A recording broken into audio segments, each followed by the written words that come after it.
I'm Kenneth Wright, 58, and for 20 years, I watched men walk past my cell to die, knowing I'd be next. At 28, I was found guilty of a murder. I didn't do, the proof looked solid. My story fell apart, and my lawyer barely tried to help me. I lost everything, my freedom, my family, my hope and justice. But 48 hours before they were going to kill me, 1DN, a test showed a truth so shocking it would shake up the whole system that put me here. What I found out about my case and the people who destroyed my life would change everything. If you've ever wondered how our courts can get it so wrong, like and subscribe, because this story will show you what guilt, innocence, and fighting for truth really cost. March 15th, 1985. I'll never forget that date because it's the night that destroyed my life. I was 28 years old, working 2 jobs to support my girlfriend and our young son. During the day, I loaded trucks at a warehouse, and 3 nights a week, I cleaned office buildings downtown. That Friday night was supposed to be like any other. I remember finishing my shift at the warehouse around 6 p.m., exhausted but grateful for the overtime pay. My girlfriend, Karine, had been on me about getting us a better apartment, something in a safer neighborhood for little Tommy. He was only 3 then, just starting to talk in full sentences and driving us both crazy with his endless questions about everything. I stopped by the grocery store on Miller Street to pick up some milk and bread for the weekend. The clerk was a kid, maybe 19 or 20, with brown hair and a nervous smile. He was counting the register when I walked in, probably getting ready for the shift change. I grabbed what I needed, paid with exact change, and left. That interaction lasted maybe 2 minutes. 2 minutes that would later be twisted into evidence against me. The convenience store where the murder happened was 6 blocks away on Hamilton Road. I'd never even been inside that place. It was in a rough part of town, and Karen always warned me to stay away from that area after dark. But according to the prosecution, I walked 6 blocks out of my way after leaving the Miller Street store, robbed and killed a young man I'd never met, then somehow made it home by 8:30 p.m. when Karen says I walked through the door. The victim was named Tony Chun, 22 years old, working nights to pay for college. He wanted to be an engineer, had dreams of building bridges. Instead, he died alone on a dirty floor behind a counter, shot twice in the chest for maybe $50 in cash. When I learned those details during the trial, my heart broke for his family. No one deserves to die like that, especially not a kid just trying to make something of himself. The crime scene photo they showed the jury was brutal. Blood everywhere, the register drawer pulled open, Tony's body twisted behind the counter. The prosecutor held up that photo again and again, making sure every juror burned it into their memory. Then he'd point at me and say, "This man did this." Kenneth Wright took this young man's future away for $53. But I wasn't anywhere near Hamilton Road that night. After the grocery store, I went straight home. Karen was feeding Tommy dinner when I walked in. I remember because he had spaghetti sauce all over his face and was trying to tell me about some cartoon he'd watched. We ate together, gave Tommy a bath, and watched TV until about 11 p.m. It was a normal Friday night with my family. The police came to our door 3 days later. 2 detectives, both white, both looking at me like I was already guilty. The older one, Detective Frank Morris, did most of the talking. He said they had witnesses who saw someone matching my description near the convenience store that night. He asked where I was Friday evening, and I told him exactly what I just told you. They asked me to come to the station to answer some questions, said it would help them eliminate me as a suspect. Karen begged me not to go without a liar. I figured I had nothing to hide. Biggest mistake of my life. At the station, Morris and his partner kept me in a small room for 8 hours, asking the same questions over and over, trying to trip me up on details. Are you sure you went straight home? What time exactly did you leave the Miller Street store? Did anyone see you on your way home? They showed me the crime scene photo, watched my reaction, took notes when I got sick looking at what had been done to that poor kid. They said my reaction seemed fake, rehearsed, like a guilty man trying to act innocent. By the end of those 8 hours, I wasn't even sure of my own story anymore. When you're tired and scared, and people in authority keep telling you you're lying, you start to doubt your own memory. That's exactly what they wanted. The trial started on a cold Monday morning in January 1986. I sat next to my court-appointed lawyer, a tired-looking man named James Foster, who seemed more interested in his coffee than my case. Foster had maybe spent 2 hours total preparing for my defense. He'd interviewed Karen once, briefly, and never bothered to visit the crime scene or check the timeline the prosecution claimed. The prosecutor, District Attorney Patricia Hammond, was a different story entirely. She was ambitious, running for re-election, and my case was her chance to look tough on crime. A young black man accused of killing an innocent college student. It was politically perfect for her. She spent months building her case, interviewing dozens of witnesses, creating charts and timelines that made me look guilty as sin. Hammond's opening statement painted me as a cold-blooded killer who targeted Tony because he was an easy mark.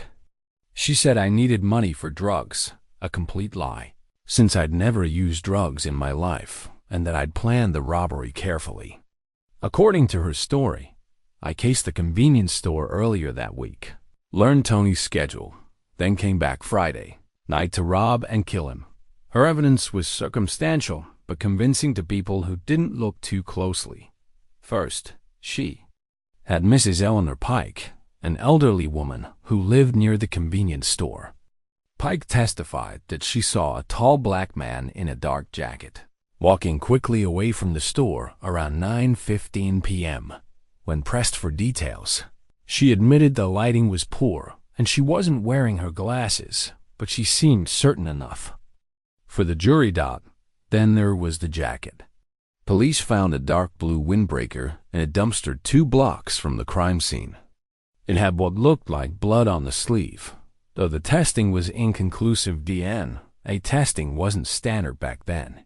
The jacket was a size large, and I wore size large. Of course, so did about half the men in the city, but Hammond made it sound like smoking gun evidence. The timeline was the most damaging part. The prosecution claimed I left the Miller Street grocery store at 6:20 p.m. Had plenty of time to walk to Hamilton Road, case the store, wait for the right moment, commit the murder around 9 p.m., and still make it home by 8:30. When Foster pointed out that this timeline was physically impossible, Hammond adjusted it. She said I must have lied about when I got home, that Karen was covering for me, or that the grocery store clerk was mistaken about when I left his store. Foster's defense was pathetic. He called Karen to testify about my character and to confirm I was home by 8:30, but Hammond tore her apart on cross-examination. She suggested Karen was lying to protect me, that she couldn't be certain about the exact time, that love makes people say anything. By the time Hammond was done, even I could see the jury looking at Karen like she was just another criminal covering for her boyfriend. Foster never challenged the physical evidence properly. He didn't question why my fingerprints weren't found at the crime scene, why the murder weapon was never recovered, or why there was no forensic evidence linking me to the actual murder. He didn't investigate Mrs. Pike's eyesight problems or the fact that she'd initially told police she saw a medium-height white man before changing her story 3 days later. Most importantly, Foster never looked into other possible suspects. There had been 3 other convenience store robberies in the area over the past 6 months, all with the same pattern: a single gunman, robbery during shift change, no witnesses. But Foster never connected those dots or suggested to the jury that Tony's murder might be part of a series. The worst moment came when Hammond put me on the stand. Foster advised against it, but I insisted on testifying because I thought telling the truth would set me free. I was naive enough to believe that innocence was enough, that juries could see through lies and recognize honesty. Hammond destroyed me. She asked about every detail of my evening, then picked apart any small inconsistencies in my memory. She questioned why I chose that particular grocery store, why I paid with exact change, why I didn't have receipts for my purchases. She made normal, everyday actions sound suspicious and calculated. Mr. Wright, isn't it convenient that you happen to pay with exact change, leaving no paper trail of your purchase? Mr. Wright, you claim you went straight home, yet you can't provide any witnesses who saw you walking there. Mr. Wright, your girlfriend says you arrived home at 8:30, but can't she really be certain of the exact time? Isn't it possible you arrived later and asked her to lie for you? By the end of her cross-examination, I felt like even I was starting to doubt my own story. The jury looked at me with suspicion and disgust. In their eyes, I'd already transformed from an innocent man into a cold-blooded killer who was arrogant enough to lie to their faces.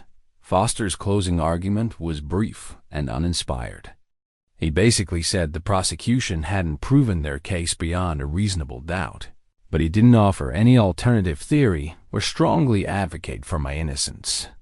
Hammond's closing, on the other hand, was a masterpiece of manipulation. She showed the crime scene photo one final time, reminded the jury of Tony's dreams and his family's loss, then pointed at me and said, "Don't let this man escape justice for what he did to this innocent boy." The jury deliberated for less than 4 hours. When they filed back into the courtroom, none of them would look at me. The foreman stood up, cleared his throat, and said the words that ended my life. "We, the jury, find the defendant Kenneth Wright guilty of murder in the first degree."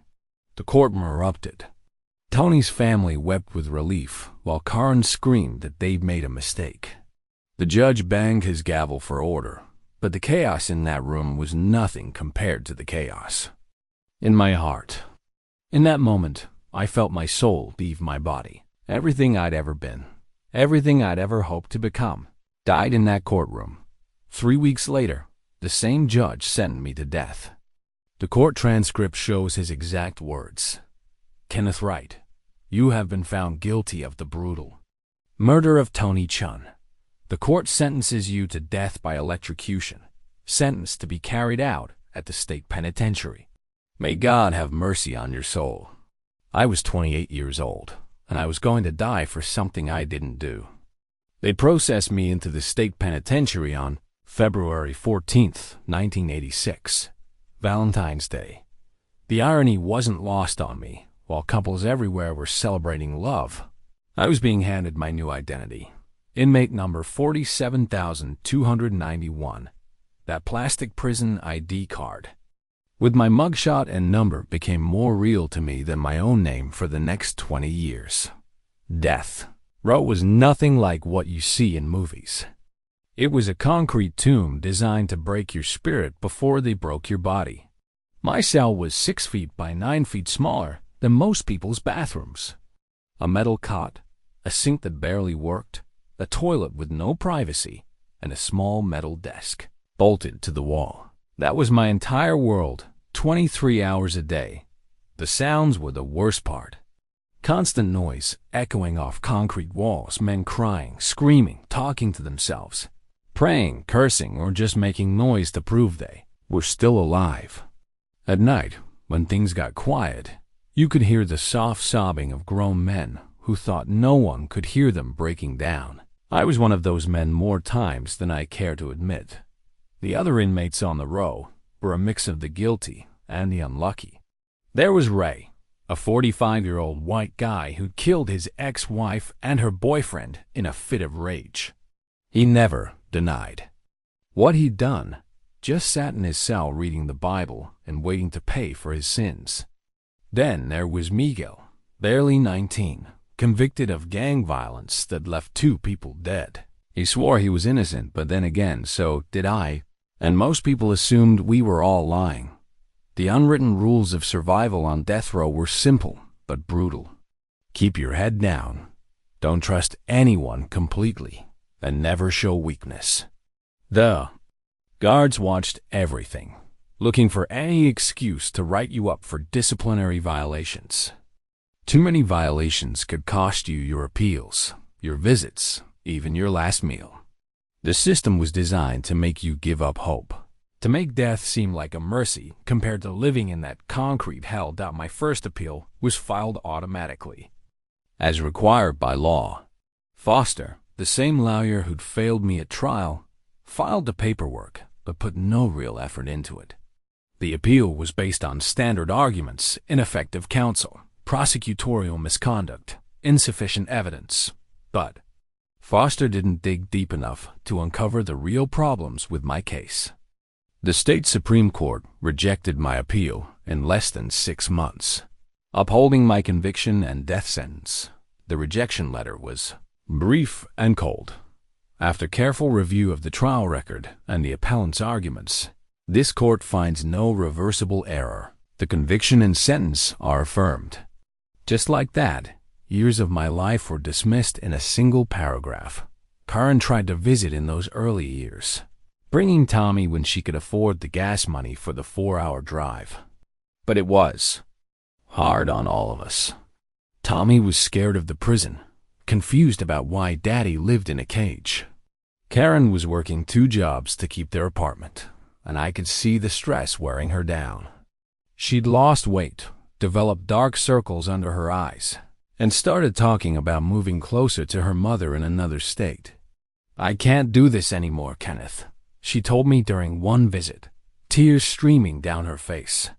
"Tommy needs stability. He needs a normal life. I need a normal life." I wanted to be angry, to tell her that she was abandoning me when I needed her most. But looking at her through that thick glass partition, talking through a phone that made everything sound distant and hollow, I realized I couldn't ask her to sacrifice her life for mine. She didn't deserve this punishment. Neither did Tommy. "I understand," I told her, though it felt like my heart was being ripped out. "You need to do what's best for Tommy, what's best for yourself." That was the last time I saw her. She moved to Ohio with Tommy a few months later, and I never heard from either of them again. I hope Tommy grew up happy and never learned that his father died in prison for someone else's crime. My mother tried to stay in touch, writing letters and visiting when she could, but the visits were painful for her too. Seeing her youngest son in shackles, knowing she might outlive me, watching me grow older and more bitter with each passing year. Her letters started coming less frequently after the 2nd year, and I could read the resignation in her words. She was starting to believe. Maybe I really had done it. Maybe the jury was right, and she'd raised the killer. The isolation was the cruelest part of the sentence. Humans aren't meant to live in cages, cut off from touch, from nature, from any semblance of normal human interaction. You start to lose pieces of yourself, forgetting what it felt like to walk on grass or feel rain on your skin. You forget how to have normal conversations, how to laugh at jokes, how to connect with people who aren't also facing execution. Some men handled it better than others. Ray found peace in his religion, spending hours each day reading scripture and writing letters to Tony's family, asking for forgiveness he knew he'd never receive. Miguel worked out constantly, doing push-ups and sit-ups in his cell, keeping his body strong even as his mind started to fracture. He'd pace back and forth for hours, muttering to himself in Spanish, sometimes laughing at things only he could see. I tried to stay sane by remembering who I was before all this happened. I'd replay memories of good times with Karen and Tommy teaching. Tommy to ride his bike, family barbecues, quiet Sunday mornings, watching cartoons together. But after a few years, even those happy memories started to feel like they belonged to someone else. Like I was remembering scenes from a movie I'd watched long ago. The worst part was watching other men get executed. In my first 5 years on death row, 12 men walked past my cell for the last time. You'd hear about it days in advance, whispered conversations between inmates, guards talking a little quieter, a strange tension in the air. Then the day would come, and they'd walk him past all our cells, chained and flanked by guards, to the execution chamber at the end of the corridor. We'd all go quiet when it happened. No matter what that man had done, no matter how guilty he was, watching someone you'd lived next to for years walk to his death was something that changed you. You knew that someday, maybe soon, that would be you walking that same walk, and there would be other men in other cells watching you disappear forever. The first execution I witnessed was Ray. 5 years after I'd arrived, his appeals ran out. The night before, he gave away his few possessions, books, letters, a small radio he'd bought from commissary. He seemed at peace, probably more at peace than the rest of us who had to keep living in that place. The next morning, they came for him at dawn. He walked past my cell with dignity, nodding to those of us watching, and disappeared around the corner. An hour later, the warden announced over the intercom that the sentence had been carried out. That night, I lay on my cot staring at the ceiling, knowing that Ray's cell was empty and would soon house another man condemned to die. The cycle would continue, and I was part of it, whether I liked it or not. In that darkness, I made a promise to myself. I wouldn't give up. I wouldn't let them break me completely. Somehow, someway, I had to find a path back to freedom, back to life, back to the truth. But as the years stretched on, that promise became harder and harder to keep. The letters from my mother were my lifeline during those first few years. Every week, like clockwork, a handwritten envelope would arrive with her careful cursive, spelling out my name and prison number. She'd write about ordinary things, her job at the school cafeteria, the neighbor's new dog, which she was growing in her small garden. Those mundane details of life outside these walls were precious to me, reminders that a normal world still existed beyond the concrete and razor wire. Kenny, she'd always start, using the nickname she'd called me since childhood.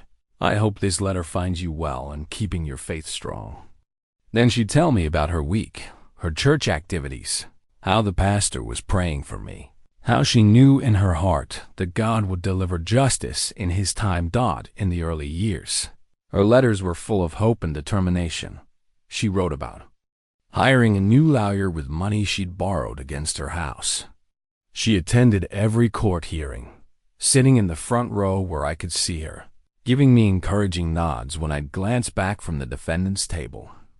After each rejection, each failed appeal, she'd write that we just needed to keep fighting, keep believing, keep praying. But hope is expensive, and my mother was already struggling financially before I was arrested. The legal fees drained her savings, then her retirement account, then forced her to take out loans she couldn't afford. The new lawyer she hired turned out to be just as ineffective as Foster, filing appeals that were quickly dismissed, chasing legal theories that went nowhere. By year 3, I could sense the change in her letters. She still wrote regularly, but the tone shifted. Instead of talking about legal strategies and new evidence, she wrote more about accepting God's will and finding peace in difficult circumstances. She stopped mentioning the case at all, focusing instead on encouraging me to use my time in prison to reflect and grow spiritually. "I know you didn't raise me to be a killer, Mama," I wrote back to her. "I know you believe me. I need you to keep believing me." Her response took longer than usual to arrive, and when it did, it was shorter than her typical letters. "Kenny, I love you no matter what. You're my son, and nothing will ever change that. But I'm getting old, and this fight is wearing me down. I need to find some peace in my heart about all this." Reading between the lines, I understood what she was really saying. The way of maintaining belief in my innocence, of continuing to fight a system that seemed determined to kill me, was crushing her. She needed to protect herself emotionally, to find a way to accept what appeared to be inevitable. The turning point came in year 6. I hadn't heard from her in 2 weeks, which was unusual, so I called her collect on the phone in the common area. She accepted the charges, but sounded tired, older than her 68 years. "Mama, are you okay? I haven't gotten a letter from you." There was a long pause before she answered. "Kenny, I love you, but I don't know what to say anymore. I don't know what to believe anymore. 6 years, baby. 6 years of appeals and lawyers and hearings, and nothing changes. Maybe it's time to accept that this is God's plan." God's plan? I felt anger rising in my chest. God's plan is for me to die for something I didn't do? I don't know, baby. I just don't know anymore. That conversation lasted only a few more minutes before the automated system cut us off. It was the last real conversation we ever had. Her letters became less frequent after that, monthly instead of weekly, then every few months, then just cards on my birthday and Christmas. The final letter I received from her arrived in year 8. I still have it, creased and worn from being read so many times. It was written in her shaky handwriting, evidence of the arthritis that was making simple tasks difficult for her. "My dear Kenny, I hope you understand that I love you more than life itself. You were always my baby, my youngest, the one I worried about most. I've prayed every day for 8 years that somehow this nightmare would end, that you'd come home to me. But I'm tired, son. I'm 72 years old. My health isn't good. I can't carry this burden anymore. I need to find some peace before I leave this world. Please forgive me for not being strong enough to keep fighting. Please know that whether you did what they say you did or not, you're still my son, and I still love you. Take care of yourself. Love always, Mama." I read that letter dozens of times, each reading like a knife in my heart. She was saying goodbye, not just to our correspondence, but to her belief in my innocence. In her mind, she needed to prepare for the possibility that I really was a killer, that she'd raised a son capable of murder. It was the only way she could find peace with the situation. I wrote back immediately, pouring out my heart, begging her not to give up on me, swearing on her love that I was innocent. But that letter came back marked "Return to sender no longer at this address." I called the number I had for her, but it was disconnected. I asked other family members who occasionally wrote to me, but they said she'd moved to a retirement home and wasn't taking calls or visitors. She'd cut me off completely, and I understood why. Believing in my innocence meant accepting that the justice system had failed catastrophically, that 12 jurors had been wrong, that the state was planning to execute an innocent man. For an elderly woman who'd spent her whole life believing in the fundamental fairness of American institutions, that was too much to bear. It was easier for her to believe that I'd somehow fooled her, that the sweet boy she'd raised had grown into a man capable of murder. It was easier to mourn the son she thought she'd lost to violence than to fight a system that seemed impossible to defeat. The silence from the outside world was devastating. No more letters meant no more connection to the world beyond these walls. The other inmates who still received visits and correspondence seemed to have something I'd lost, a reason to hope. People who still believed in their humanity. I was truly alone now, forgotten by everyone who'd ever loved me. That isolation did something to my mind that I'm still trying to understand. When no one believes in your innocence, when even your own mother gives up on you, you start to question your own memories. Late at night, lying on that thin mattress staring at the ceiling, I'd replay the night of the murder over and over again. Did I really go straight home? Was I really with Corinne at 8:30? Had I somehow blocked out the memory of walking those 6 blocks to Hamilton Road? The doubt was poison, seeping into every corner of my consciousness.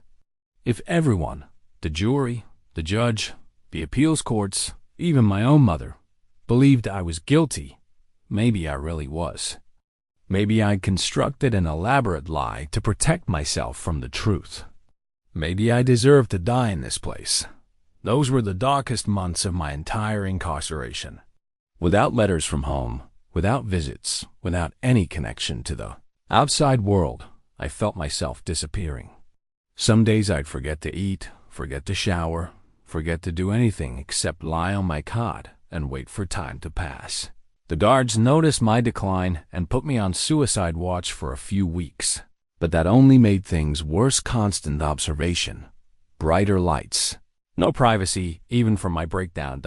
It took me almost a year to climb out of that psychological hole. And I only managed it by making a conscious decision to survive. I couldn't control what other people believed about my guilt or innocence, but I could control whether I let their doubt destroy what was left of my sanity. I had to believe in myself, even if no one else would. I started writing letters to myself. Imaginary conversations with the mother who'd abandoned me, with Karen, with Tommy, with anyone who might have cared about the man I used to be. I wrote down every detail I could remember about the night of March 15th, 1985, creating a record of my version of events that no one could take away from me. And somewhere in all that writing, in all that remembering, I found something I'd almost lost. Absolute certainty in my own innocence. I didn't kill Tony Chun. I wasn't even near that convenience store. I was exactly where I said I was, doing exactly what I said I was doing. The system had made a terrible mistake, and I was paying the price for that mistake with my life. That certainty would have to be enough to keep me alive until someone, somewhere, decided to listen to the truth. 18 years into my sentence, in 2003, something miraculous happened. A young woman named Jennifer Lopez, not the famous singer, but a third-year law student at the State University, picked up my case as part of a class project. She was working with something called the Innocence Project, an organization I never heard of that investigated claims of wrongful conviction. The manila folder that would change my life arrived on a Tuesday morning in November. Guard Harrison handed it to me during mail call with the same bored expression he used for everything else. "Right, you got some paperwork from a law student," he said, dropping the folder on my desk. Probably another one of those bleeding hearts trying to save the world. I opened the folder with no expectations. Over the years, I'd received letters from journalism students writing papers about the death penalty, religious groups offering to pray for my soul, and even a few conspiracy theorists convinced the government was framing innocent people. None of them had ever amounted to anything more than a brief correspondence that faded away when they realized how complex and time-consuming real legal work could be. But Jennifer's letter was different. It was professional, detailed, and showed she'd already spent considerable time reviewing my case. "Dear Mr. Wright, my name is Jennifer Lopez, and I'm a law student working with the Innocence Project at State University. I've been assigned to review your case as part of a clinic focusing on potential wrongful convictions. After reading through your trial transcripts and appeal documents, I believe there may be grounds for further investigation. I want to be upfront with you. I initially approached your case with skepticism. The evidence presented at your trial appeared strong, and your appeals have been consistently denied by multiple courts. However, the more I've learned about eyewitness identification errors, the problems with circumstantial evidence, and the advances in forensic science since 1985, the more questions I have about your conviction. Would you be willing to meet with me to discuss your case in detail? I can't promise anything, but I believe your situation deserves a fresh look with modern legal and scientific tools." I read that letter 5 times before I could process what it meant. Someone a complete stranger was willing to look at my case with fresh eyes. Someone with legal training and access to resources I didn't have was questioning whether justice had been done.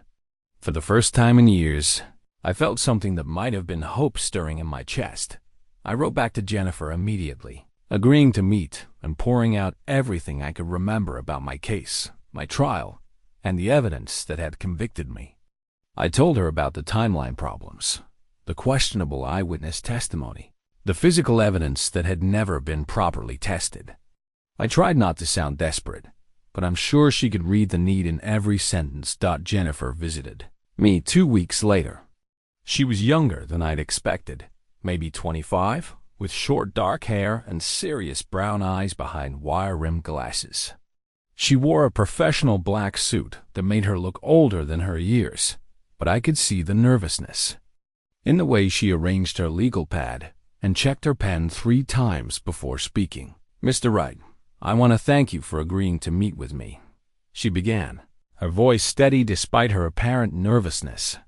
"I've spent the last month reviewing every document related to your case, and I have to say, there are some troubling inconsistencies." She opened her briefcase and pulled out a thick folder filled with photocopied documents, trial transcripts, police reports, evidence logs, appeal briefs. Seeing all that paperwork spread out in front of me was overwhelming. This young woman had spent more time studying my case in 1 month than my original lawyer had spent in total.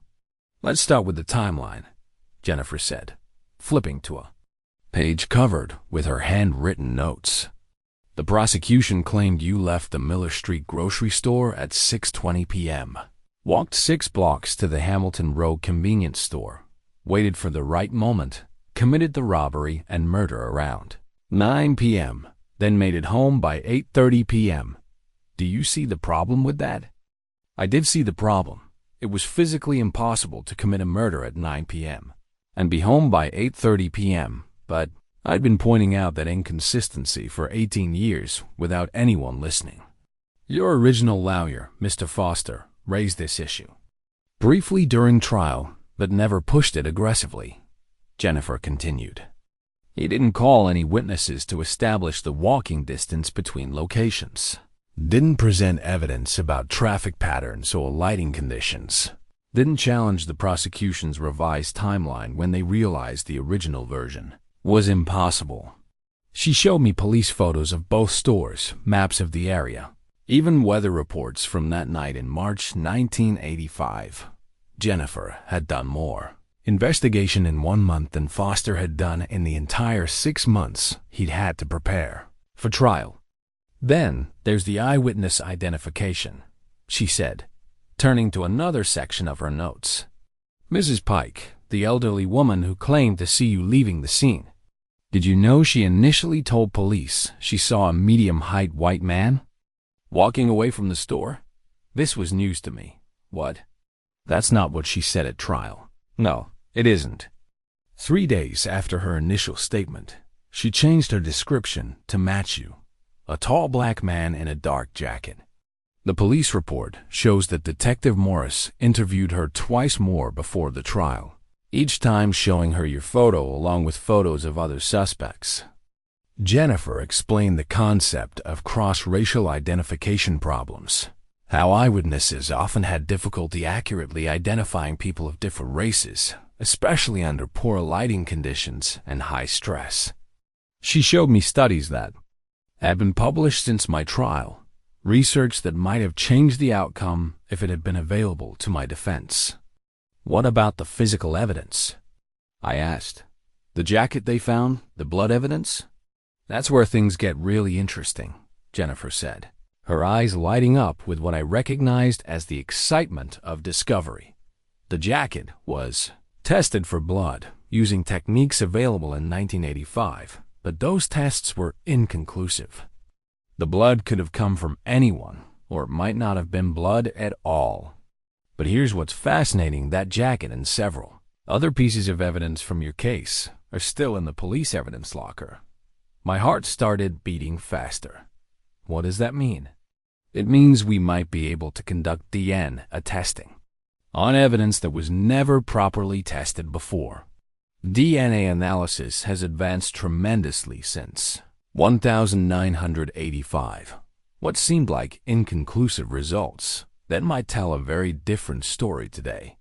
Jennifer spent 2 hours with me that day, going through every aspect of my case with a thoroughness that was both inspiring and heartbreaking. Inspiring because finally someone was taking my claims of innocence seriously. Heartbreaking because it highlighted just how inadequate my original defense had been. Before she left, Jennifer made me a promise. "Mr. Wright, I can't guarantee we'll be able to prove your innocence, but I can promise you that we're going to try. My supervising professor, Dr. Sarah Martinez, has agreed to let me spend my entire second semester working on your case. We're going to investigate every lead, challenge every piece of evidence, and explore every legal avenue available. 3 months later, Jennifer returned with documents that would change everything. She'd spent countless hours in dusty archives and police evidence rooms, turning that manila folder into thick binders filled with reports I'd never seen. Mr. Wright, what I found raises serious questions about your conviction, she said, opening to an evidence locker receipt dated March 18, 1985. The list made my breath catch. Blood samples, fiber evidence, fingerprint cards, and that windbreaker the prosecution claimed was mine. This evidence has been sitting in storage for almost 20 years, most never properly tested, Jennifer explained. But some was tested, and the results were never shared with your defense. She showed me a police lab report from 2 weeks before my trial. Ballistics analysis showed the bullets came from a .38 caliber revolver with a defective firing pin that left distinctive marks on every bullet fired. Did Foster tell you about this? Jennifer asked. He mentioned a .38, but nothing about distinctive markings, because he never saw this report. The prosecution never turned it over a Brady violation. They're required to share evidence that might help the defense. The next revelation was more shocking. Crime scene photos showed fingerprints on the cash register and door handle that were never tested against mine. In 1985, fingerprint comparison was expensive and time-consuming, so police often skipped it if they felt they had a strong case. Your prints aren't in the system from that period, Jennifer said. But if you committed this crime, your fingerprints should be somewhere at that scene. She'd also discovered problems with Mrs. Pike's testimony. The elderly woman had severe vision problems and was interviewed multiple times, with her suspect description changing each time. Initially, she described a white man of medium height. After seeing your photo in a lineup, she changed her story to match your appearance. That's textbook suggestive identification. Most importantly, Jennifer found evidence of other crimes. 3 convenience stores in the same area had been robbed using identical patterns between January and May 1985. Same time of night, same method, same weapon type. Police had connected 2 robberies to repeat offender Carl Rodriguez, but never considered he might be responsible for Tony's murder. Rodriguez was arrested 2 months after your trial for another convenience store robbery, Jennifer said, showing me his mugshot. Same area, same pattern, same gun caliber. But by then, you'd already been convicted, and the case was closed. She pulled out a comparison chart she'd created, showing the similarities between Rodriguez's known crimes and Tony's murder. The pattern was unmistakable. Rodriguez had been on a robbery spree that spring, and Tony's murder fit perfectly into his timeline. Here's what really makes me angry, Jennifer continued, her professional composure cracking slightly. Detective Morris knew about Rodriguez. There are memos in the police files discussing whether the other robberies were connected. But Morris was under pressure to close your case quickly, and you were an easy target. She showed me internal police documents discussing the political pressure surrounding high-profile cases.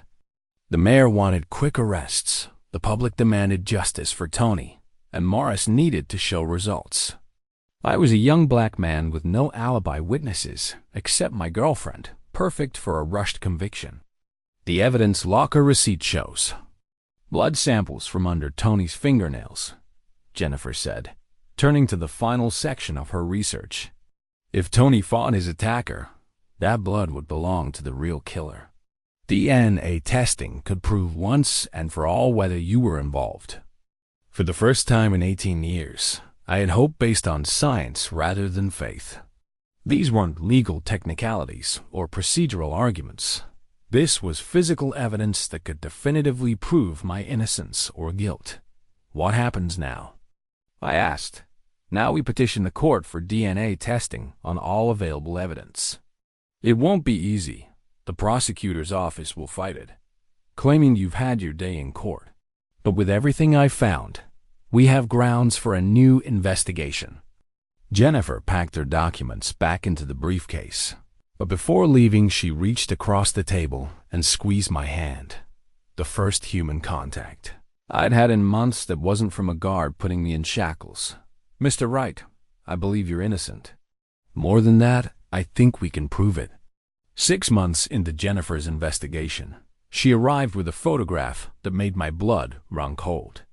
It was a police booking photo from 1987 called Rodriguez, the man she believed was Tony's real killer. Dark hair, medium build, cold eyes that seemed to stare right through the camera. "Kenneth, I need you to look at this carefully," Jennifer said, sliding the photo across the table. "Have you ever seen this man before?"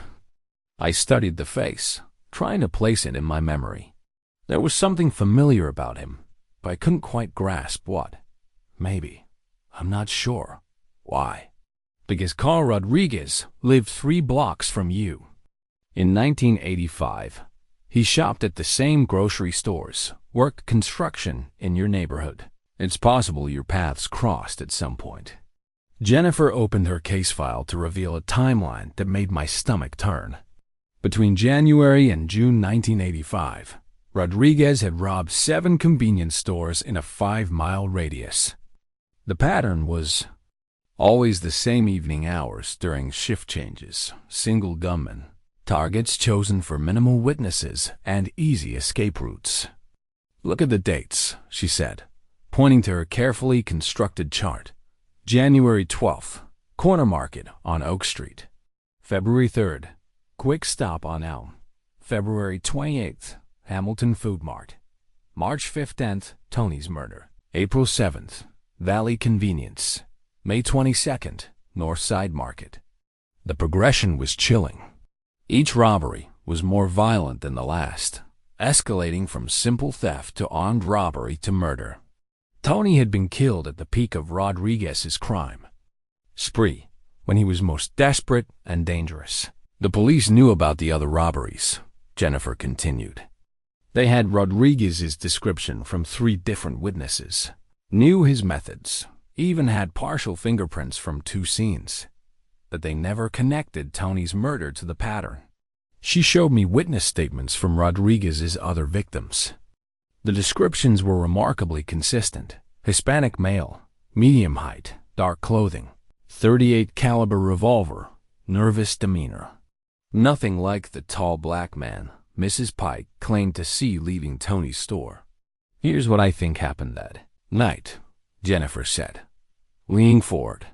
Rodriguez had been watching the Hamilton Road store, learning Tony's routine. He went in during the shift change when Tony was alone, demanded money, but something went wrong. Maybe Tony fought back, maybe Rodriguez panicked, but he ended up shooting Tony twice and fleeing on foot. The timeline made perfect sense. Rodriguez could have committed the murder at 9 p.m. and escaped through the alley behind the store. Mrs. Pike, seeing someone running in poor lighting conditions, had given police an inaccurate description that they later shaped to match me during repeated interviews. "Why did they focus on me instead of following the obvious pattern?" I asked, though I suspected I knew the answer. Because Detective Morris was under enormous pressure to solve Tony's case quickly. A young college student murdered during a robbery. It was front-page news for weeks. The mayor was demanding arrests, the public wanted justice, and Morris needed results. She pulled out internal police memos discussing the political situation. Morris had been criticized for the slow progress on the convenience store robberies. Tony's murder was his chance to show decisive action, even if it meant cutting corners on the investigation. "You were convenient," Jennifer said bluntly. Young black man with no solid alibi, girlfriend who couldn't definitively confirm times. No money for a good liar. Rodriguez was Hispanic, had family connections, and knew how to avoid police attention. You were the easier target. The most damning evidence came from Rodriguez's criminal history. Jennifer had tracked his movements through arrest records, parole reports, and court documents. In the months following Tony's murder, Rodriguez had moved to another city and continued his crime spree. He was eventually arrested, tried, and convicted for multiple armed robberies. He's serving life in federal prison now for a robbery that went bad in 1989, Jennifer explained. 3 people were shot, 1 died. The FBI connected him to a string of convenience store robberies across 3 states. The same pattern, the same methods, the same .38 caliber weapon. She showed me Rodriguez's prison photo from 1989.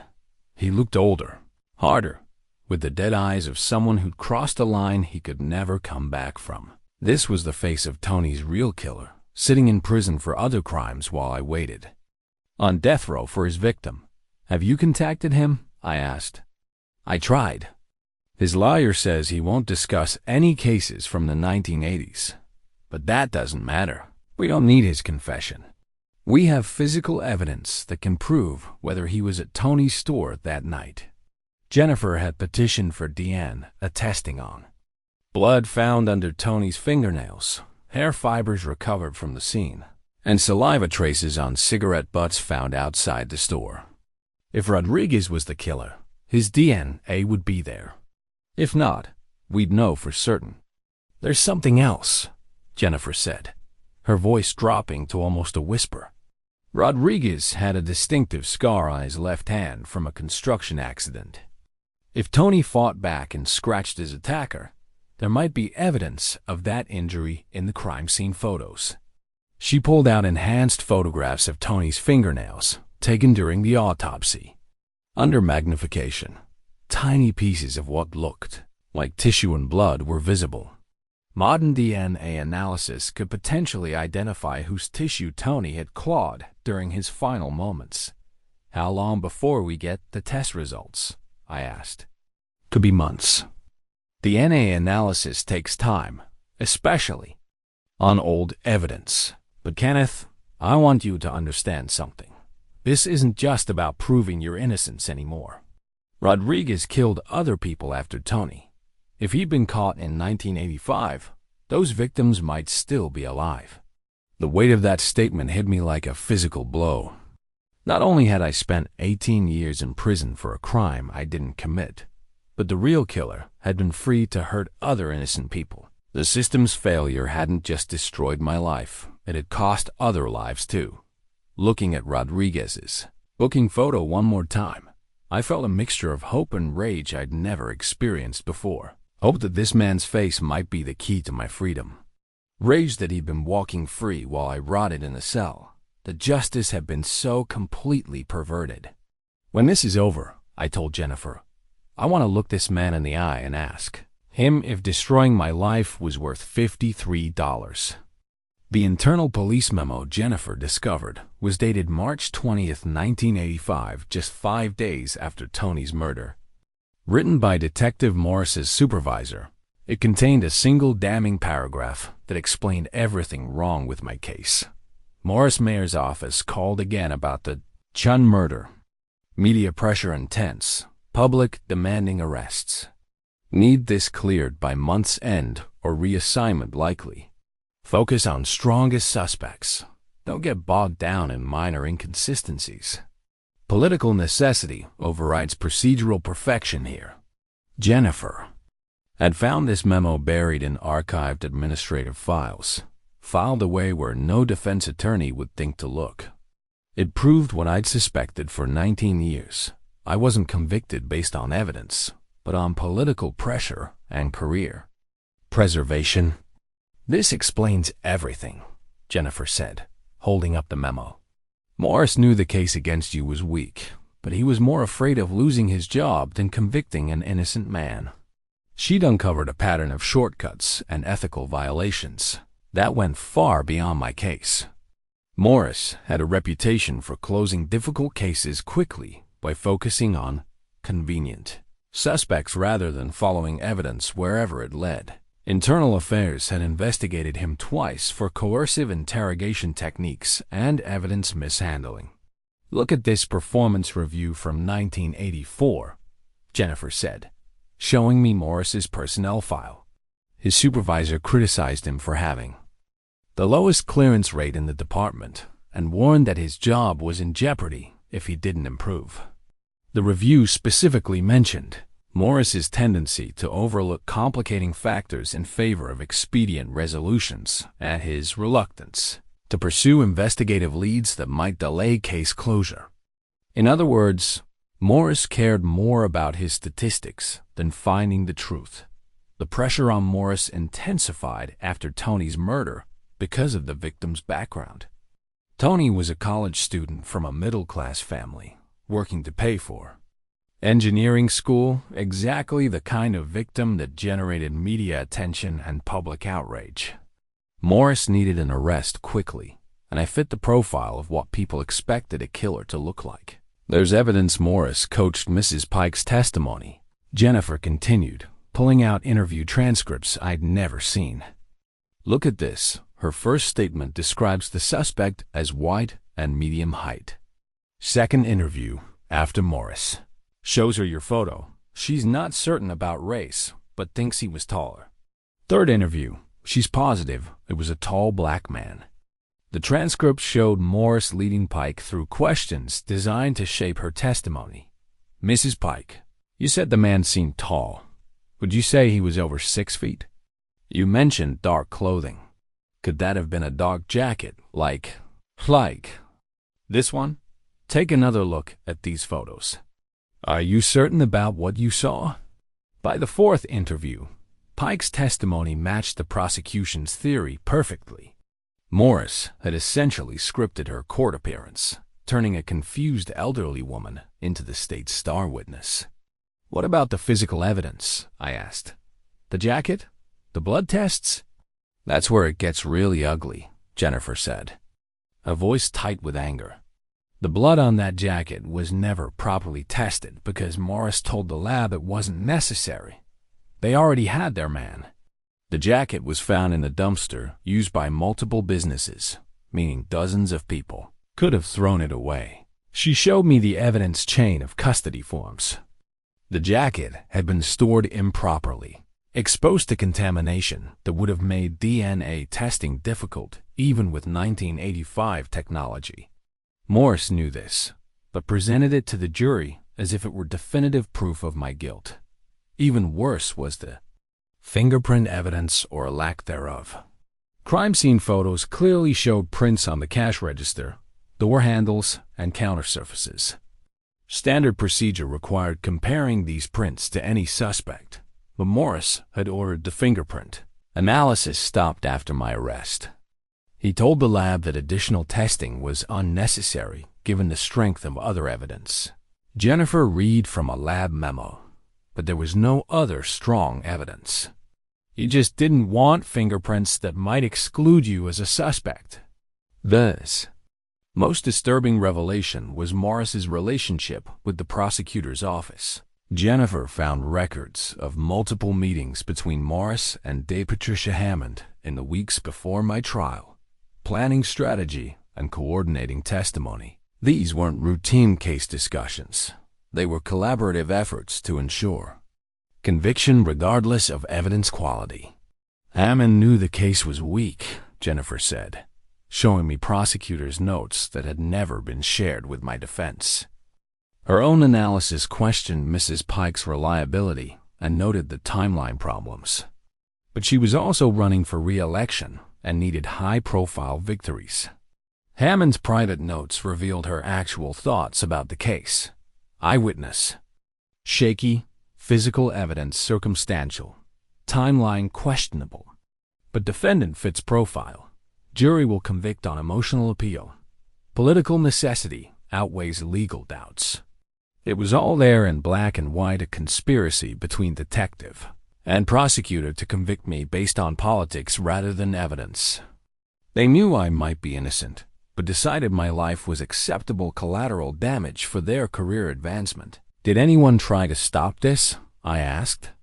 There were people who had doubts, Jennifer said. Morris's partner wrote a memo questioning the investigation's direction. A lab technician noted irregularities in evidence handling. Even Hammond's assistant prosecutor expressed concerns about proceeding to trial. But those voices were silenced by the political pressure surrounding the case. The partner was reassigned to another department. The lab technician was told to focus on other cases. The assistant prosecutor was excluded from trial preparation after raising too many questions. The system protected itself, Jennifer said. Everyone involved knew there were problems, but admitting those problems would have meant admitting the entire investigation was flawed. It was easier to sacrifice one innocent man than acknowledge systematic failure. The memo that sealed my fate was Morris's final report, submitted the day before my arrest. It contained numerous factual errors and omitted crucial information that might have supported my innocence. Most importantly, it made no mention of the other convenience store robberies or the possibility that Tony's murder was part of a larger pattern. Morris knew about Rodriguez, Jennifer said, showing me police bulletins from early 1985 describing the robbery spree.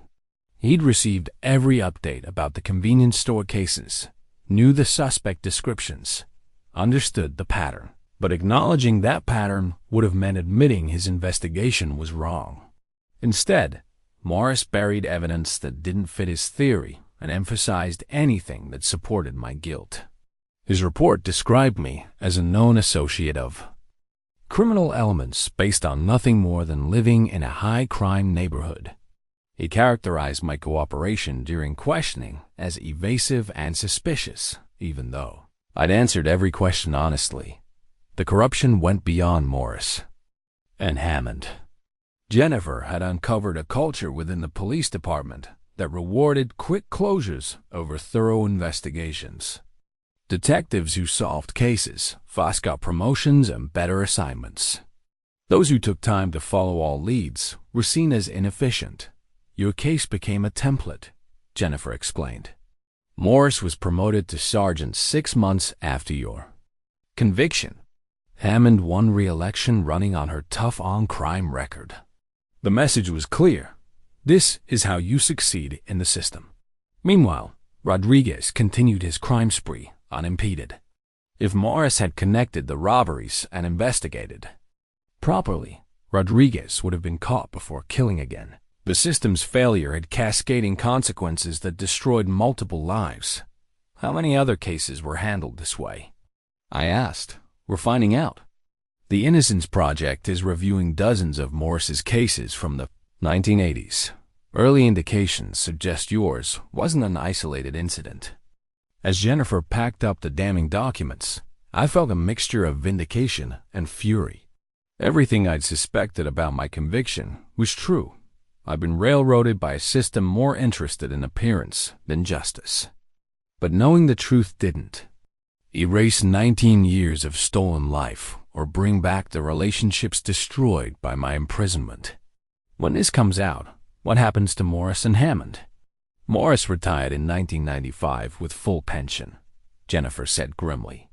Hammond became a judge in 2000. The statute of limitations has run out on most of their misconduct. They'll face professional embarrassment, maybe lose their reputations, but probably no criminal charges. The injustice of that reality hit me hard. These people had destroyed my life for their career advancement, and they'd likely face no real consequences. They'd lived comfortable, successful lives while I rotted in a cell for their crimes. The court motion Jennifer filed was a masterpiece of legal argument spanning 47 pages. She documented every flaw in my original trial, every piece of evidence that pointed to Rodriguez, every constitutional violation that had occurred. But District Attorney Hammond, now Judge Hammond, was determined to block DNA testing. The defendant has had numerous opportunities to appeal, Hammond's office argued. He cannot continue to relitigate a case that was properly decided by a jury of his peers. DNA testing would be a waste of taxpayer resources on a frivolous claim. Jennifer countered with scientific evidence about DNA advances and legal precedents, requiring testing when substantial doubt existed about guilt. She presented affidavits from forensic experts, criminologists, and legal scholars supporting our petition. The hearing was scheduled for December 15th, 2003, nearly 19 years after my conviction. For the first time since my original sentencing, I was allowed in court, shackled and wearing prison orange. Jennifer had warned me the odds were long, but seeing Judge Patricia Hammond presiding over my hearing felt like cosmic injustice. "Your Honor," Jennifer argued, "new evidence shows Mr. Wright may be innocent of this crime. DNA testing can resolve all doubt definitively. Justice demands we pursue truth, not protect old convictions." Hammond's expression never changed as she denied our motion. The court finds insufficient grounds to warrant DNA testing. The original conviction was sound, the appeals process was exhaustive, and the defendant has failed to demonstrate actual innocence. I watched 20 years of hope crumble in that moment. But Jennifer wasn't finished. She immediately filed an appeal with the state Supreme Court, then federal court. Fighting every legal avenue available, the media started paying attention to our case around this time.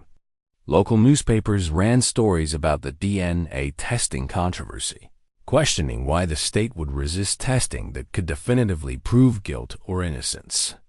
Civil rights organizations began supporting our efforts, organizing letter writing campaigns to pressure officials. "If Kenneth Wright is guilty, DNA testing will confirm it," Jennifer told reporters. "If he's innocent, don't we have a moral obligation to find out? What is the state afraid of?" The political pressure was building, but legal wheels moved slowly. Months passed as our appeals worked through various courts. Each rejection felt like another nail in my coffin, but Jennifer refused to give up. She filed motion after motion, appealed every denial, explored every possible legal avenue. The breakthrough came from an unexpected source: Tony's family. His sister had followed the case over the years and contacted Jennifer after reading about the DNA evidence. She wanted to know the truth about her brother's murder, even if it meant admitting the wrong man had been convicted. "If Mr. Wright is innocent," she said in a public statement, "then my brother's real killer has been free all these years. That's not justice for Tony. That's not justice for anyone." Her support gave our cause moral authority that legal arguments alone couldn't provide. Here was the victim's own family demanding DNA testing to ensure the right person had been punished for their loved one's murder. Months stretched into years as our appeals worked through the courts. My execution date was set and postponed 3 times as legal challenges continued.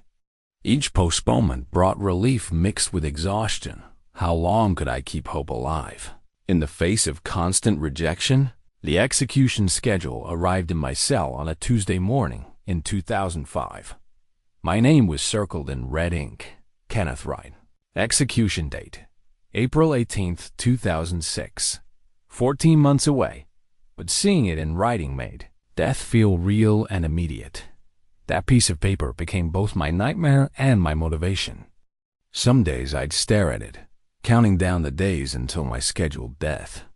Other days I'd hide it away, trying to pretend it didn't exist. But it was always there, a constant reminder that the state planned to kill me in 14 months. 13 months, 12 months. Support was growing outside prison walls.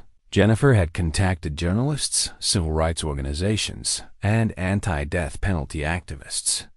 My case became a symbol of everything wrong with capital punishment: the rush to judgment, the inadequate defense, the racial bias, the political pressure. Protesters gathered outside the governor's mansion every Friday afternoon, holding signs with my name and photo. "Free Kenneth Wright. DNA testing saves lives. Stop executing the innocent." I never saw these demonstrations, but guards would mention them, sometimes with sympathy, sometimes with annoyance. Newspaper editorials questioned my guilt. Legal scholars wrote articles about the flaws in my conviction. Television news programs featured segments about wrongful convictions, often using my case as an example. But none of that media attention changed the fundamental reality. I was still scheduled to die.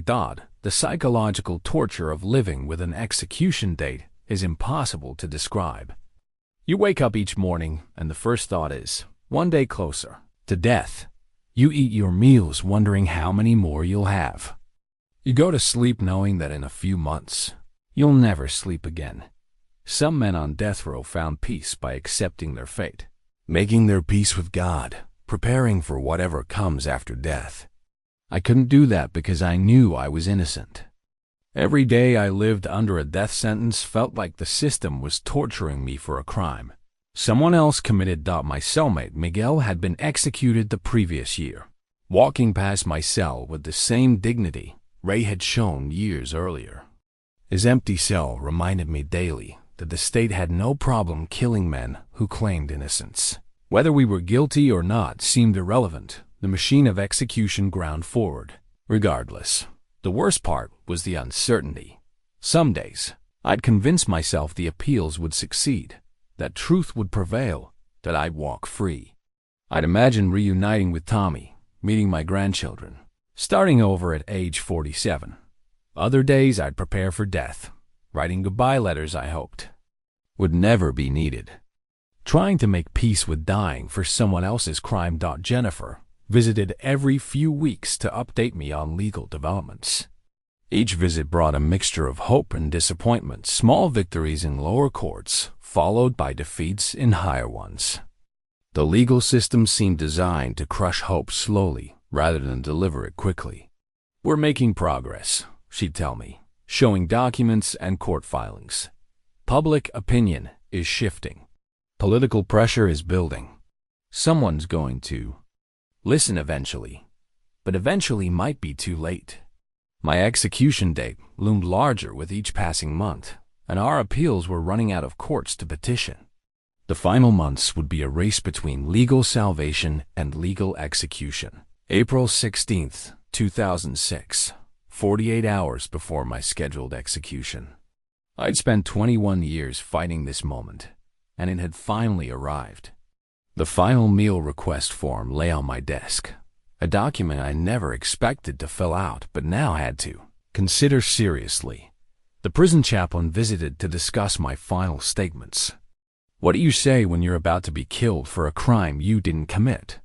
How do you find words that capture 21 years of injustice, the destruction of your family, the theft of your entire adult life? The warden explained execution procedures with clinical detachment. First, they'd move me to the death watch cell at dawn. Then a final visit with my spiritual advisor. Last meal at 4 p.m. Final shower at 6 p.m. Walk to the execution chamber at 7 p.m. for lethal injection at 7:30 p.m. Do you have any questions about the process? He asked, as if we were discussing routine paperwork rather than my murder by the state. I had only one question. Will it hurt? The procedure is designed to be humane, he replied, which wasn't really an answer. My legal appeals were exhausted. Every court had denied our motions. The governor had refused to commute my sentence, despite overwhelming evidence of prosecutorial misconduct. The federal courts had denied our emergency petitions. I was going to die in 48 hours, and there was nothing left to stop it. Jennifer sat across from me in the visiting room, tears streaming down her face as she apologized for failing to save me. Kenneth, I'm so sorry. I know you're innocent, but the system won't listen. I've tried everything, every legal argument, every court, every possible avenue. I failed you. You gave me hope, I told her, reaching across the table to squeeze her hand. For the first time in 20 years, someone believed me. Someone fought for me. That means everything, even if we lose. She'd spent 3 years of a life on my case, sacrificing other opportunities to fight for a man she'd never met before that law school project. Whatever happened to me, Jennifer had proven that there were still people willing to fight for justice, even when it was difficult and thankless. That night was the longest of my life. I couldn't sleep, couldn't eat, couldn't focus on anything, except the clock on the wall counting down my final hours. I lay on my cot thinking about Tommy, wondering what kind of man he'd become, whether he ever thought about the father he'd lost to this nightmare. I thought about my mother, who died 2 years earlier without ever seeing my vindication. She'd passed believing her son might be a killer, never knowing that her initial faith had been correct all along.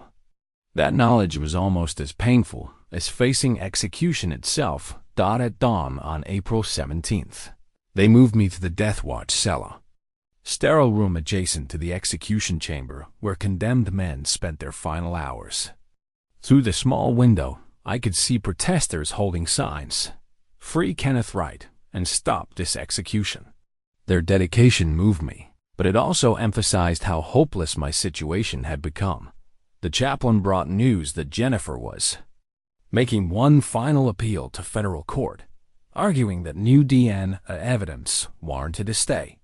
But we'd been down this road before.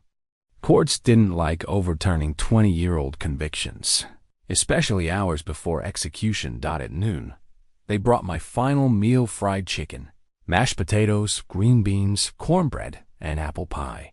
Food I'd grown up eating, comfort food. That reminded me of better times, but I had no appetite. How do you eat when you know it's your last meal? At 3 p.m., the phone rang in the warden's office. I watched his face as he listened, saw his expression change from routine boredom to surprise.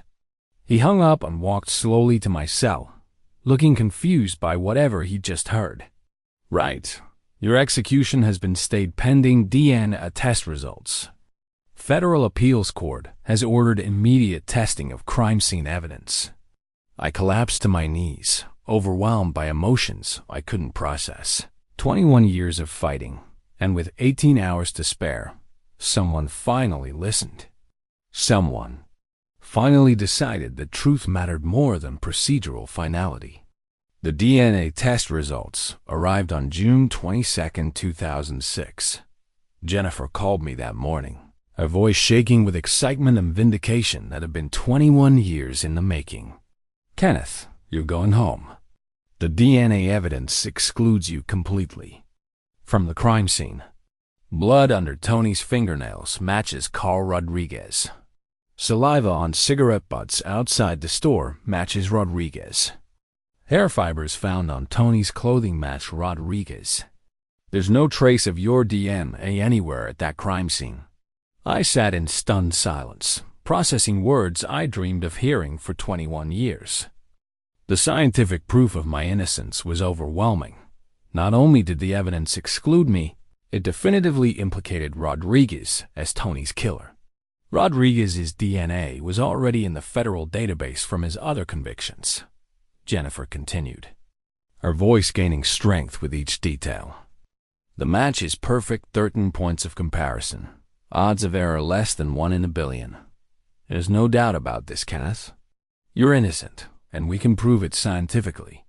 The DNA test results were a document I'd never seen: pages of genetic analysis, comparison charts, statistical calculations that added up to absolute certainty.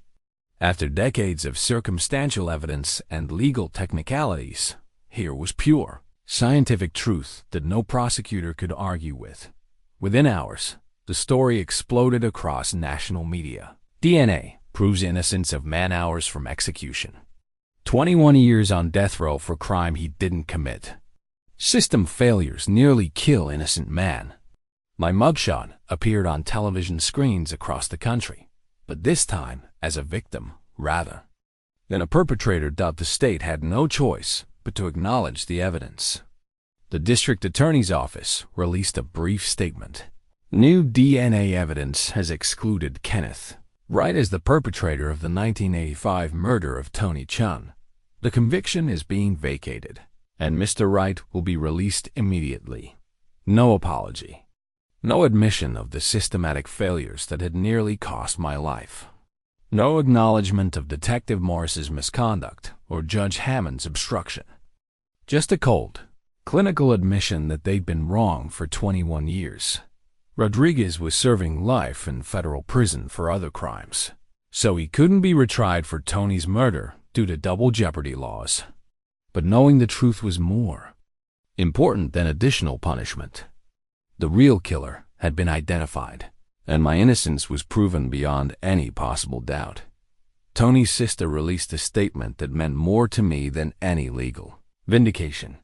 Our family is grateful to finally know the truth about Tony's murder.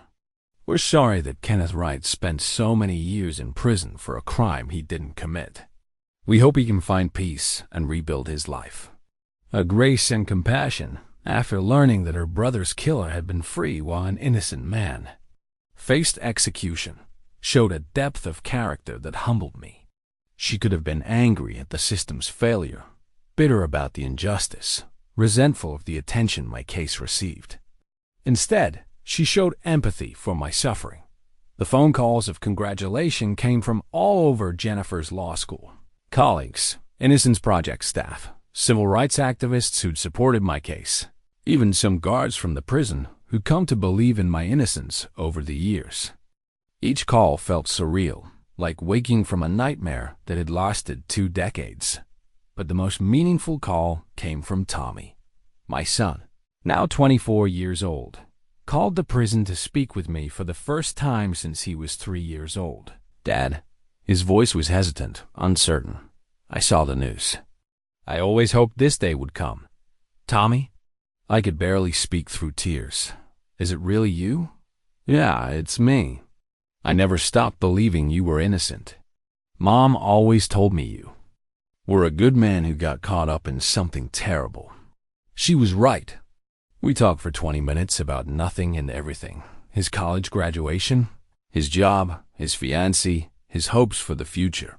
Simple conversation that felt miraculous. After 21 years of silence, my son had grown into a man I'd never known, but he was still my son. The DNA test results that proved my innocence were more than scientific evidence.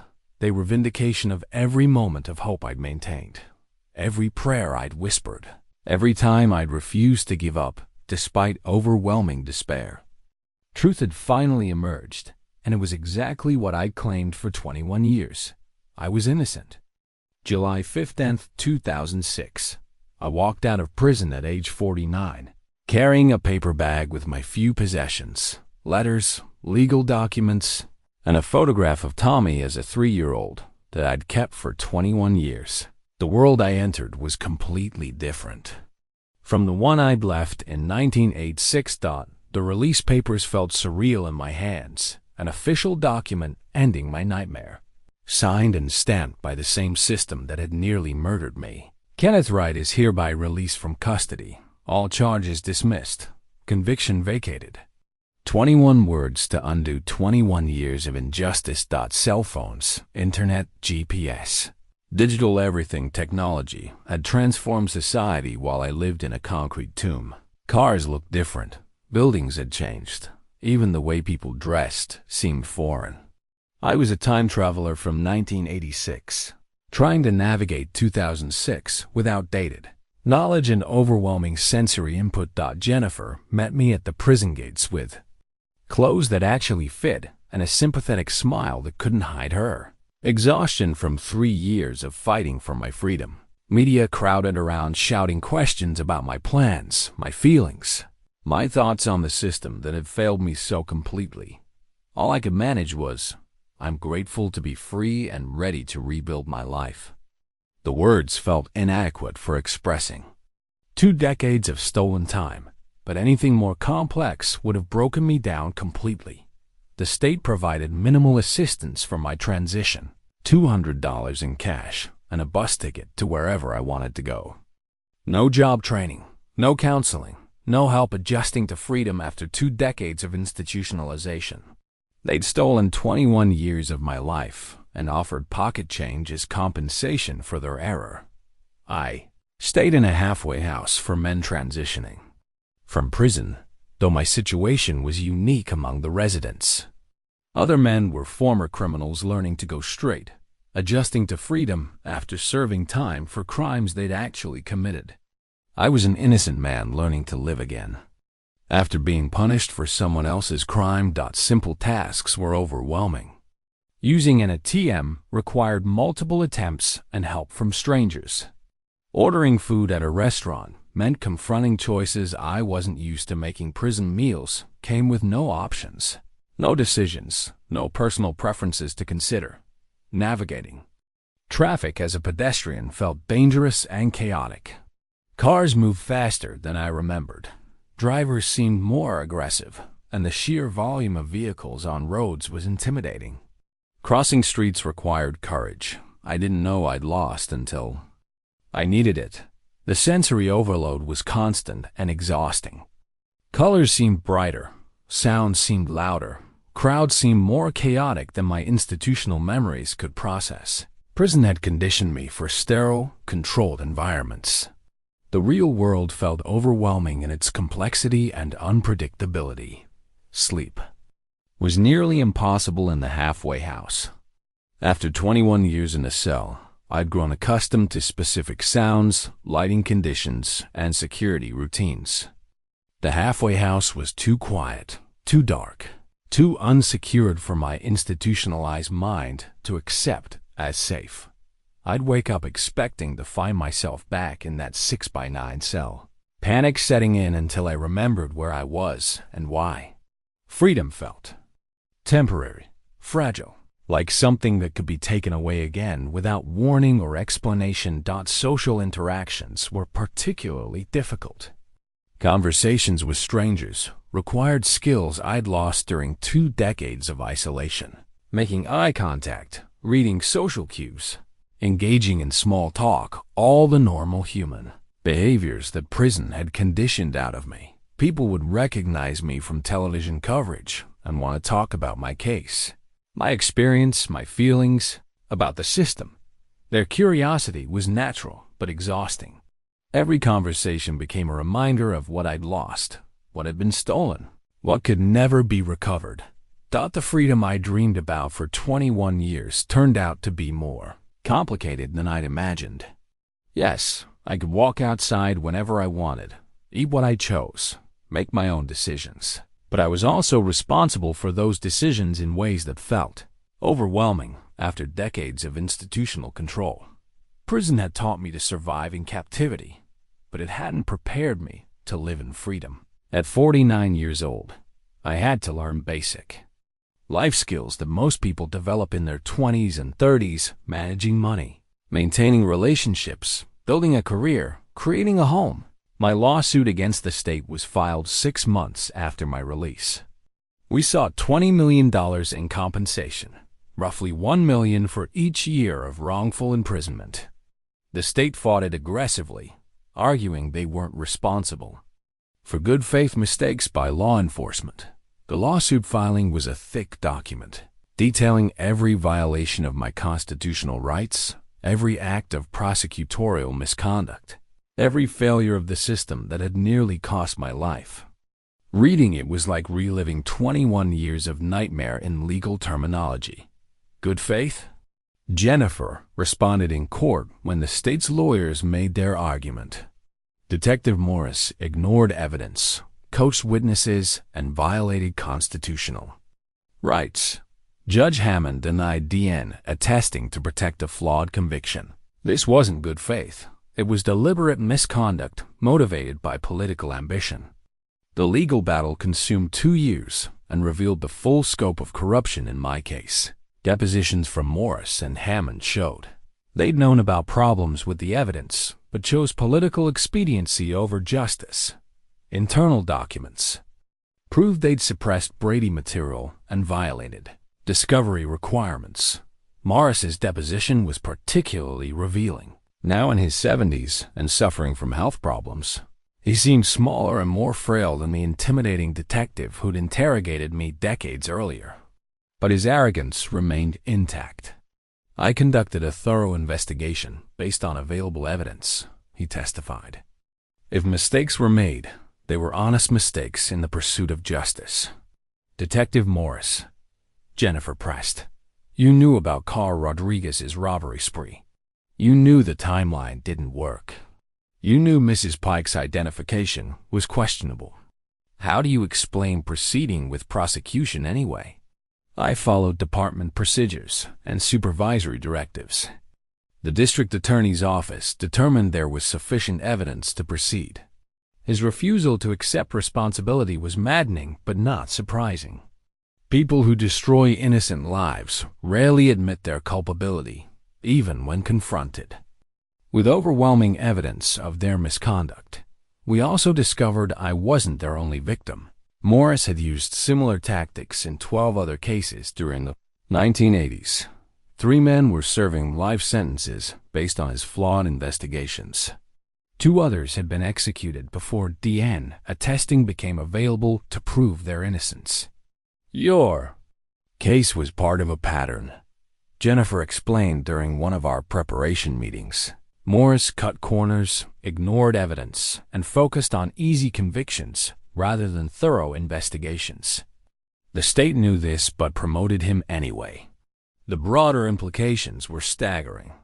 How many innocent people had been convicted by Morris's methods? How many were still in prison?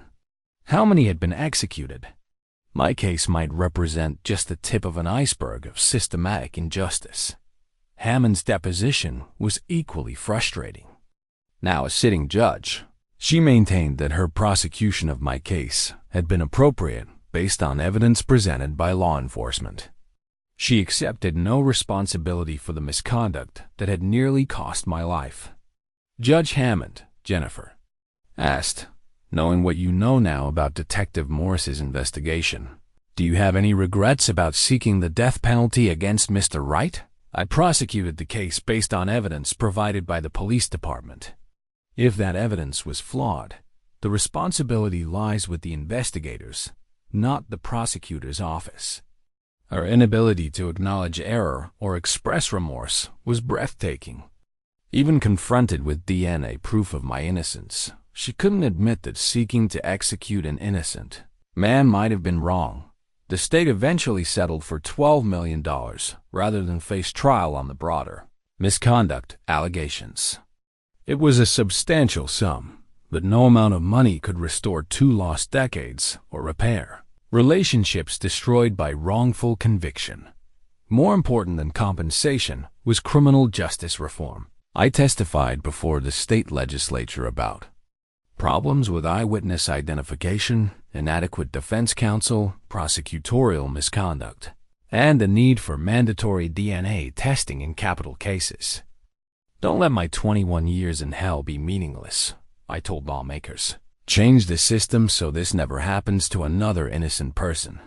Reform police procedures, improve public defense, require DNA testing, hold prosecutors accountable for misconduct. Some reforms were enacted mandatory DNA testing in capital cases, improved eyewitness identification procedures, additional funding for public defenders. But the changes felt inadequate compared to the scope of problems my case had revealed. The settlement money allowed me to start over at age 50, but it also created new challenges. Financial advisors wanted to manage my windfall as if 21 years of torture were a lucky lottery ticket. Media requests continued, with reporters wanting to know how it felt to be rich after prison. I wasn't rich. I was compensated, partially and inadequately, for irreplaceable losses. No amount of money could give me back the relationship with my son, the chance to say goodbye to my mother, the career and family I might have built. The settlement was acknowledgement of harm, not erasure of it. My mother died in 2004, 2 years before my exoneration. She passed believing her son might be a killer, never seeing the vindication that proved her initial faith had been correct. That knowledge haunts me daily. I was freed too late to give her the peace she deserved. The family photo I found in her belongings after her death showed a life I'd missed completely. Karen's wedding to another man, Tommy's high school graduation, Birthday parties and Christmas mornings that happened without me. 21 years of family moments lost forever. Relationships that developed without my presence or input. Karen had remarried and built a life in Ohio with a man who became Tommy's father in every way that mattered. When I contacted her after my release, our conversation was awkward and painful for both of us. How do you rebuild a relationship that ended when your child was 3 years old? I always believed you were innocent, Karen told me during our first phone call in 2 decades. But I had to protect Tommy. I had to give him stability and a normal childhood. I hope you understand. I did understand, but understanding didn't make the loss any less painful. The woman I'd loved had moved on, remarried, created a family that had no place for me. Tommy had grown up calling another man Dad, while his real father sat in a cell for a crime he didn't commit. Tommy was 24 when I was released, a college graduate with a degree in engineering, the same field Tony Chun had been studying when he was murdered. Our reunion was emotional but strained. How do you connect with a son who barely remembers you, who's lived his entire conscious life believing his father was a convicted killer? I always wondered what really happened. Tommy told me during our first meeting, "Mom said you were innocent, but as I got older and heard about the evidence, I started to doubt." "I'm sorry I doubted you, Dad." His words were forgiveness I didn't deserve to need. A son shouldn't have to apologize for doubting his father's innocence in a murder case. The system that convicted me had poisoned even my family relationships, creating doubt where there should have been certainty. We've built a cautious relationship over the years since my release. He's a good man, married with children of his own. But there's a distance between us that 21 stolen years created. I'm a grandfather to children who don't really know me, trying to love a son who grew up without me. The psychological impact of wrongful conviction doesn't end with release. I suffer from PTSD, anxiety, and depression stemming from decades of trauma.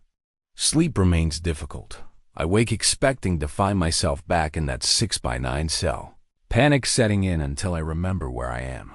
Crowds make me nervous. Authority figures trigger fight or flight responses. Police uniforms, courthouses, even the sound of keys jingling can send me into emotional spirals that take hours to recover from. The institutional trauma runs deeper than conscious memory. Prison institutionalized me in ways that make normal life challenging. I struggle with decision-making after decades of having every choice made for me. What to eat, what to wear, where to go. Simple decisions that require mental effort and often produce anxiety.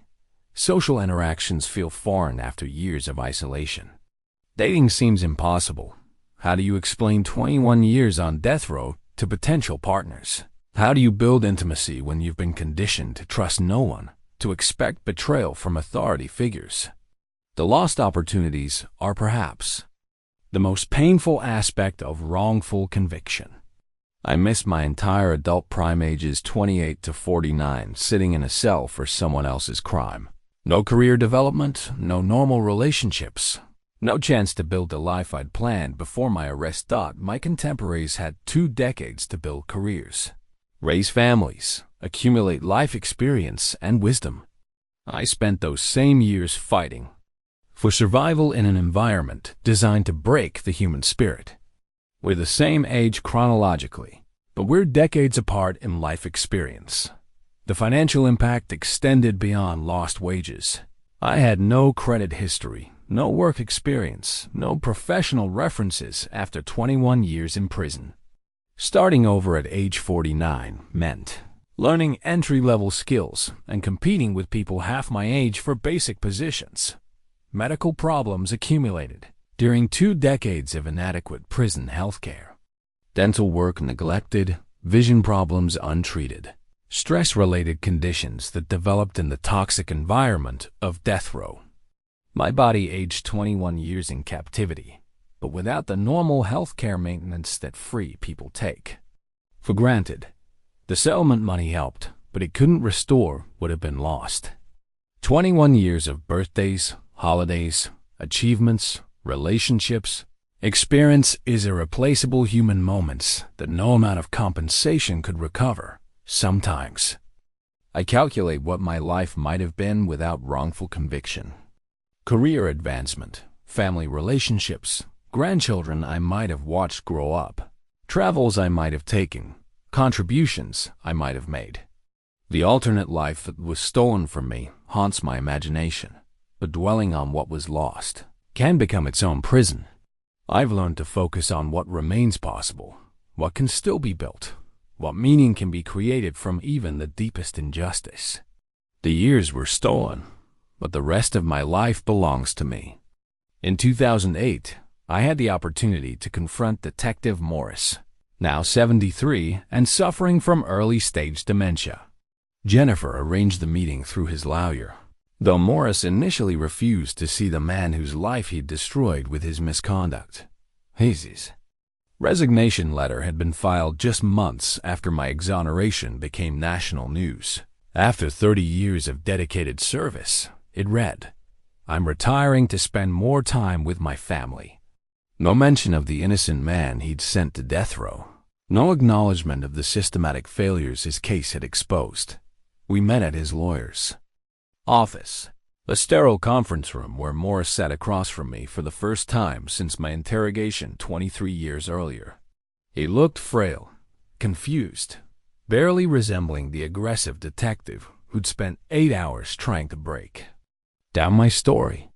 "Mr. Wright," his lawyer began carefully, "my client acknowledges that mistakes were made in your case, but he maintains he acted in good faith based on available evidence at the time."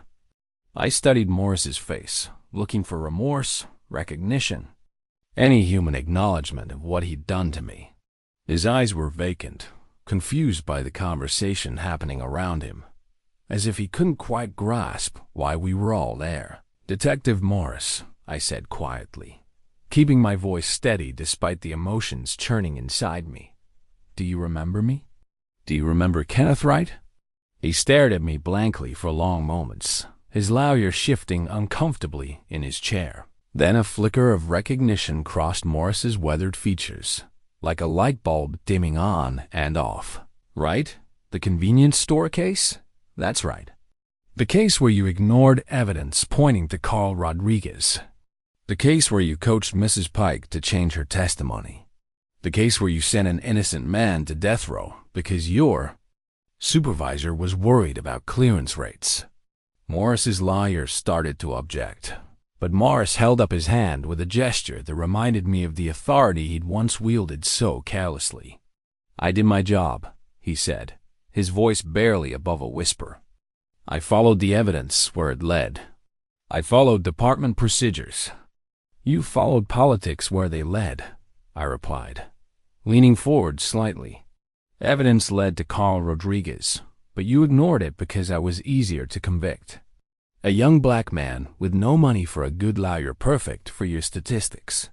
We sat in silence for several minutes, the weight of 21 stolen years filling the space between us. Finally, Morris spoke, his voice wavering with age and uncertainty. "I'm sorry if mistakes were made. I'm sorry if you suffered. It wasn't the admission I'd hoped for, but it was something. This broken old man had once held my life in his hands and chosen ambition over truth. Now he could barely remember the consequences of that choice, while I lived with them every day. If you'd done your job properly," I told him, "Carl Rodriguez would have been caught before he killed again. Other people died because you were too lazy to follow the evidence." Morris looked confused by this information, as if he'd never considered the broader implications of his misconduct. His lawyer quickly intervened to end the meeting, but I had one more thing to say. "Detective Morris, I forgive you. Not because you deserve it, but because carrying hatred for 23 years is its own kind of prison. I won't let you steal any more of my life." Judge Hammond proved less willing to acknowledge wrongdoing. She refused to meet with me directly, releasing a statement through her lawyer claiming she'd acted appropriately based on evidence presented and bearing no responsibility for investigative failures. Her arrogance was breathtaking, even confronted with DNA proof of my innocence. She couldn't admit error or express regret for nearly executing an innocent man. She'd built her career on tough prosecutions, including mine, and wasn't about to let exoneration tarnish her reputation. I attended one of her court sessions, sitting in the back gallery watching her preside over other cases. She recognized me immediately. Her face went pale, and she avoided eye contact for the rest of the day. But she never acknowledged my presence, never showed any sign of remorse for what she'd done. After the session, I approached her in the hallway. Outside her chambers, her security detail moved to intercede, but I kept my distance and my voice calm. "Judge Hammond, I'm Kenneth Wright. I just wanted you to see the man you tried to execute." She stopped walking but didn't turn around. "Mr. Wright, any complaints about your prosecution should be directed to the appropriate authorities. I have no comment on past cases. I'm not filing complaints. I just wanted you to know that I forgive you too, and I hope you've learned something from my case that will help you make better decisions in the future." She walked away without responding, but her shoulders were shaking. Whether from anger or guilt, I couldn't tell. The most meaningful confrontation wasn't with Morris or Hammond, but with myself. I had to face the anger, bitterness, and desire for revenge that 21 years of injustice had created. Those emotions were justified, but they were also toxic if I let them control my future. Forgiveness wasn't about absolving Morris and Hammond of their crimes against me. It was about refusing to let their misconduct continue poisoning my life. I'd spent 21 years as their victim. I wasn't going to spend the rest of my life that way too. The system that had failed me so completely was still operating. Still making the same mistakes. Still prioritizing statistics over truth. Morris and Hammond had retired to comfortable lives, while other innocents remained trapped by similar misconduct. But I'd also seen the system work through people like Jennifer, who'd fought for 3 years to prove my innocence. Through Tony's sister, who'd supported DNA testing even though it meant admitting the wrong man had been punished. Through the federal judge who'd finally ordered the testing that saved my life. Justice isn't a perfect system. It's a human system with all the flaws and potential for both cruelty and compassion that implies. My job wasn't to fix the entire system, but to contribute what I could to making it more accurate, more humane. Today, I work with the Innocence Project, helping other wrongfully convicted individuals fight for freedom. My story gives hope to men and women trapped by the same system failures that nearly killed me. The speaking engagement photo on my desk shows me addressing law students about justice reform, a purpose I never could have imagined during my darkest days on death row. The work is emotionally difficult, but personally fulfilling. When DNA evidence frees another innocent person, when reforms prevent future wrongful convictions, when the system improves even slightly, those victories give meaning to my suffering and transform my nightmare into something that serves others.